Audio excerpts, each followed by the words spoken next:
So, 5 reasons why we should care about Matisse. The first is his belief in continuity being maintained by change. And I think we see this picture by picture in the exhibition. Pictures which seem so unlike, in many ways, are ones that carry the mark of his personality right through. And the same is true of period by period, and also of his own artistic identity, which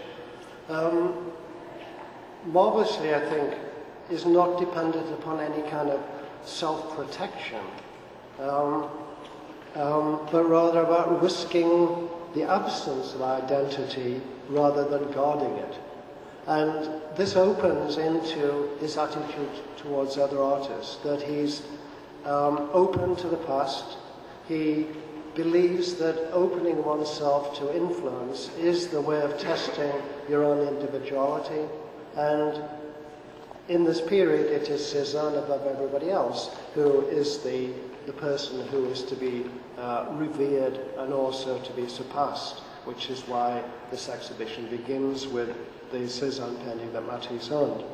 But also, and I think exceptionally for a established artist, he was very open to the work of young artists, and this is what we see developing in the exhibition, particularly by 1914, when he's open to the work of the Cubists, particularly Picasso, but also Juan Gris. So that openness is number 2. Number 3 is something which Stefan referred to, which is the emphasis on process. On letting the making show, that art is seen as process, not as product, and that openness makes it open to the viewer. Somebody was telling me the other day that, I think it was Susan Rothenberg, who once said that you know when a work is finished when it doesn't itch anymore. With Matisse, it's almost as if when it really starts to itch, then it's finished, because then it's something which you engage with. And the next thing I think about is that wonderful phrase of Keats's called negative capability. When someone is, Keats said, capable of being in uncertainty, mysteries, doubts, without any irritable reaching after fact and reason.